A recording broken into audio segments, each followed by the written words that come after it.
जो इंसान एक जगह शांत होकर बैठना सीख लेता है, वो जीवन में कुछ भी हासिल कर सकता है। अशांत मन में कभी भी सकारात्मक विचार नहीं आते हैं। एक शांत और स्थिर मन ही हमें सही मार्ग दिखाता है। इसीलिए सदा शांत और प्रसन्न चित्त रहिए। एक बार अर्जुन ने भगवान श्री कृष्ण से पूछा, प्रभु मौन और मुस्कान में क्या अंतर है? तो भगवान श्री कृष्ण ने बहुत ही सुंदर जवाब दिया, मौन और मुस्कान यह दोनों बहुत ही शक्तिशाली हथियार है। मुस्कान से कई समस्याओं का हल किया जा सकता है और मौन रहकर कई समस्याओं को दूर रखा जा सकता है। हृदय से जो दिया जा सकता है वह हाथ से नहीं, और मौन से जो कहा जा सकता है वो शब्द से नहीं।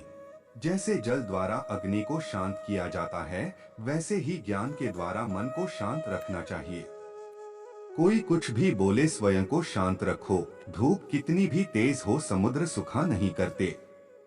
जब जल गंदा हो तो उसे हिलाते नहीं बल्कि शांत छोड़ देते हैं, जिससे गंदगी अपने आप नीचे बैठ जाती है। इसी प्रकार जीवन में भी परेशानी आने पर बेचैन होने के बजाय शांत रहकर विचार करें, हल जरूर निकलेगा। बुराई बड़ी हो या छोटी हमेशा विनाश का कारण बनती है, क्योंकि नाव में छेद छोटा हो या बड़ा नाव को डूबा ही देता है। जीवन में जब भी हम खराब दौर से गुजरते हैं, तब मन में यह विचार आता है कि परमात्मा मेरी परेशानी देखता क्यों नहीं है, मेरे दुख कम क्यों नहीं करता। पर याद रखना, जब परीक्षा चल रही होती है तब शिक्षक मौन रहता है। जो तुम्हारे मौन का अर्थ नहीं समझता, वह संभवत तुम्हारे शब्दों का अर्थ भी नहीं समझेगा।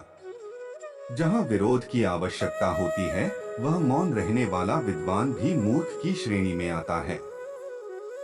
बिना बीज किसी आवाज के बढ़ता है, लेकिन एक पेड़ भारी शोर के साथ गिरता है।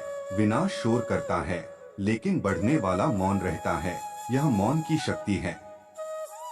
मौन से बड़ा कोई जवाब नहीं होता, और क्षमा करने से बड़ा कोई इंतकाम नहीं होता। जब वाणी मौन होती है तब मन बोलता है। जब मन मौन होता है तब बुद्धि बोलती है। जब बुद्धि मौन होती है तब आत्मा बोलती है, और जब आत्मा बोलती है तब परमात्मा से साक्षात्कार होता है।